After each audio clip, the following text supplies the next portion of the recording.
Holy. We've got time for it. Okay, cool. Well, welcome to the pre-game press conference. We've got Kane Williamson here. We will start with the questions in the room, and if we've got time, we will go online. Barat, you can begin. Do you want to talk about something which is not your batting game? Start with the conference off. Talk about what you like. You guys ask the questions. There you go. No, you just had another long net as well. Are you happy with the way you're going, or is there something you're working on as you get more and more used to these conditions? I mean, I'm always working on different things, wanting to try and improve and keep getting better and try and keep playing the role as best I can. And for me, it's still, looking for that little bit of rhythm. There's a role there that's being played, but you're obviously wanting to do it as best as you can. And, obviously it was frustrating the other night. We're getting close. We're getting ourselves into a position and we didn't quite throw that last punch. So, definitely in T20 training, it's keep on exploring, keep trying to grow your game. So anything in particular about the whole exploration bit, like that you are working on, or something that you picked up as this tournament has gone on? I think it's a bit more specific to like venues and opposition, is sort of trying to prepare specifically, and the shapes of the ground keep sort of changing and the dimensions keep changing. So trying to keep addressing different areas of your game to try and utilise when you're out in the middle. And is it the same with the very experienced bowling attack that you have at your disposal? Just getting them used to the dimensions and see what's happened in the previous games, like the games yesterday? Yeah, absolutely. It's the same for everyone, I think. It's looking for different areas of the ground to exploit, looking for the changing conditions as well. We've seen a real variety of conditions throughout this tournament, and whether that's with the ball or with the bat, it's just trying to make those adjustments and prepare as well as you can. And it's a pretty open group at this moment, even though you guys started really strong. So is it just about focusing on just winning and just not take everything else out of the equation? Yeah, I mean, we've seen the quality throughout all teams in this tournament, through the qualifiers into the Super 12. For us, it's really just continue to focus on our cricket, trying to make those little improvements from game to game and try and put out improved performances. There were some good bits in our last one. We came up against a strong England side who played very, very well. And so it's just addressing some of the bits we want to improve on and keep touching on the bits that are going okay. Kane, batters who play more of an anchor role seem to be open to more criticism in this tournament.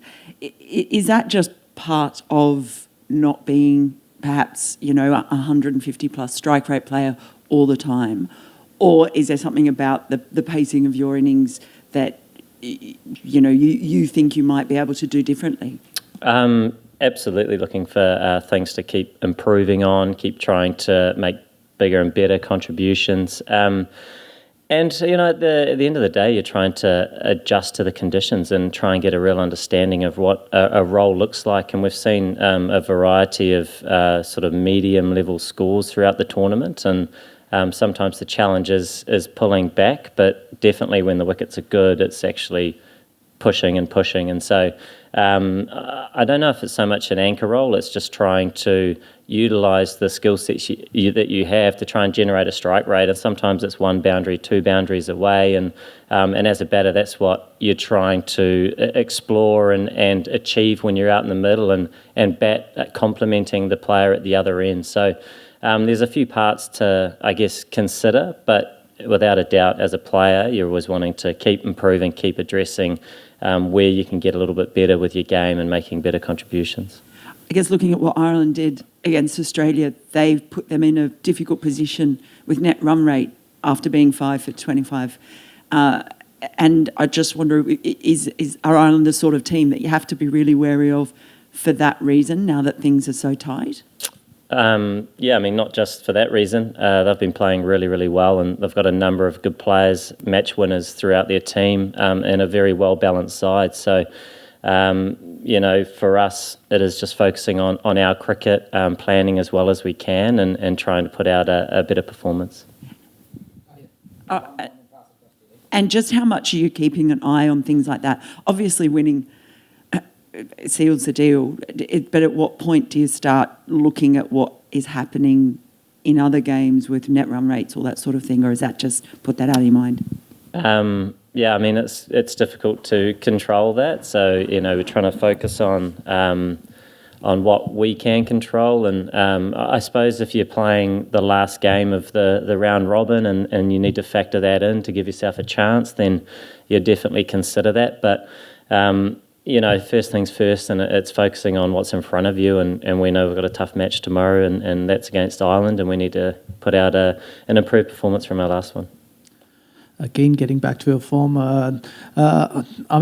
these runs, does it affect you? Does it bother you? Because we've seen Virat Kohli talking about how the slump in his form affected his mental state. Does that affect you or something?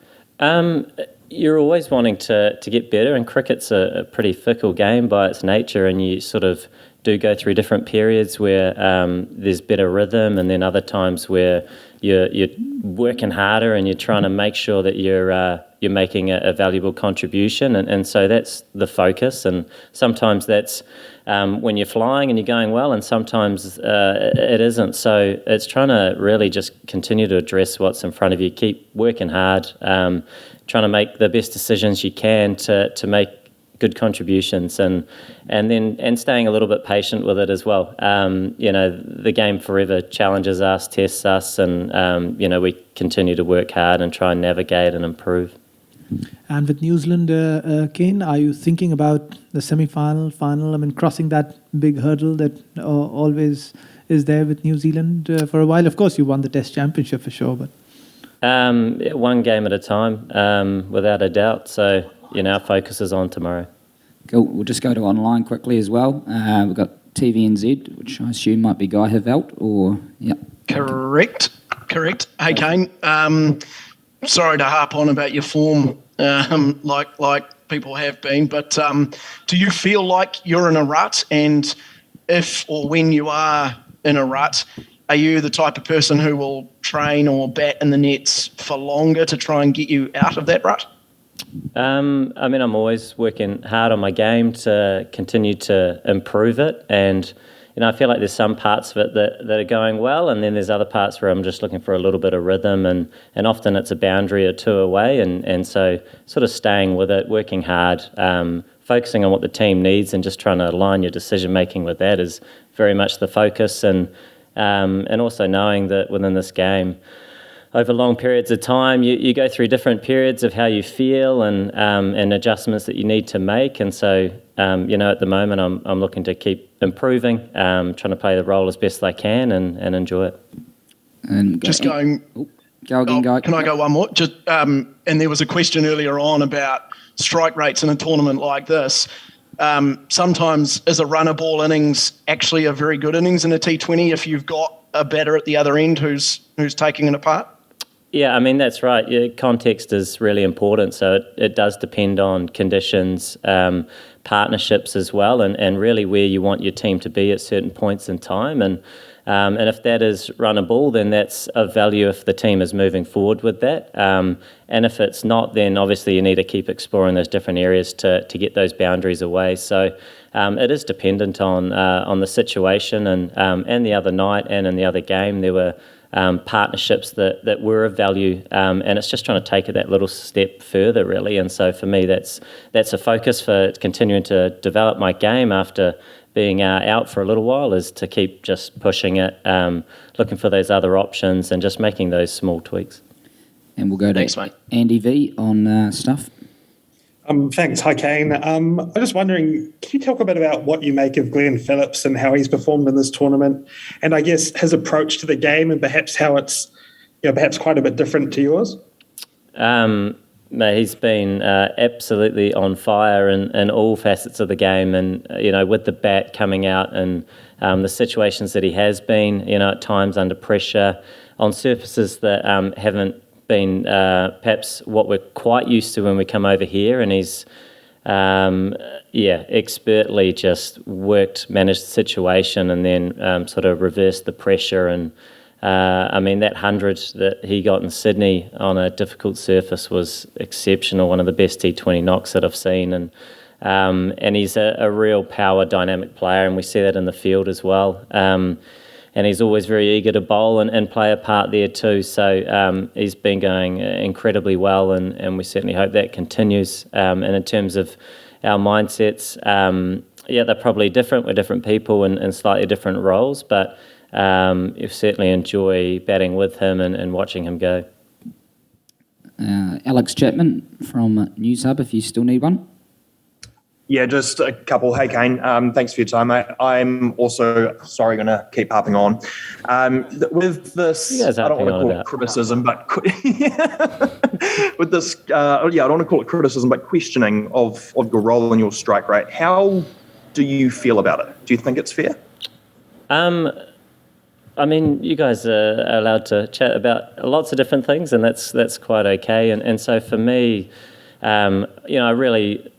it's all about just trying to make contributions to the team and moving the team forward in whatever way I can.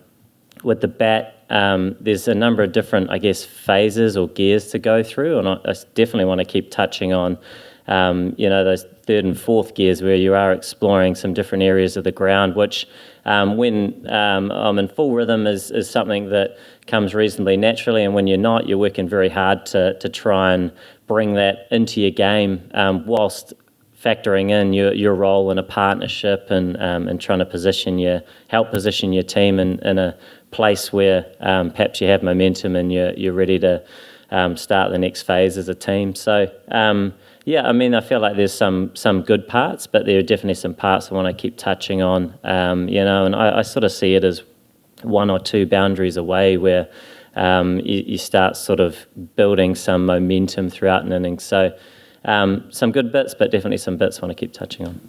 And Bardo, we know just one more. We know how prolific you are training-wise. Is there anything in particular you can do in the nets, or is it kind of just a matter of getting in the middle and finding yourself?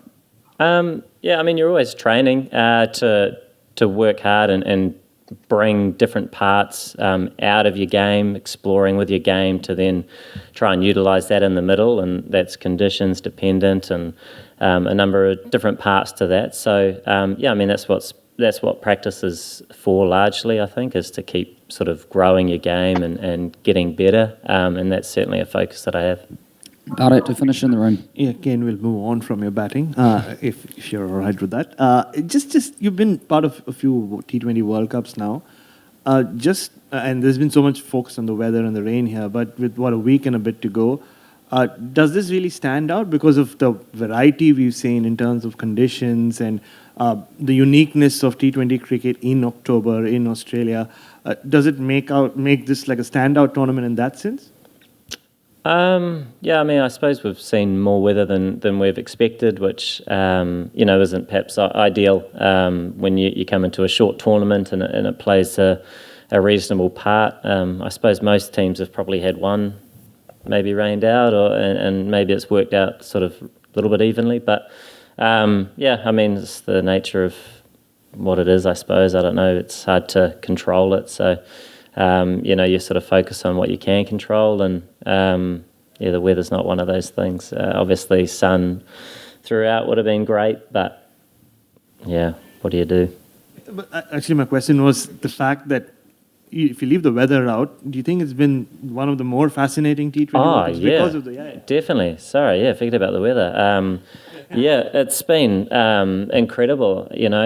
The games that have been played throughout qualifiers and into the sort of main part of the tournament where, forever we've said that all teams can beat each other, and that's absolutely been the case throughout this tournament, which I'm sure has made it incredibly fascinating and entertaining to watch for all supporters, and knowing that you're going to a match and it's on any given day there are match winners throughout each team that can change the course of the match, and we've seen that. So, it's been incredibly competitive.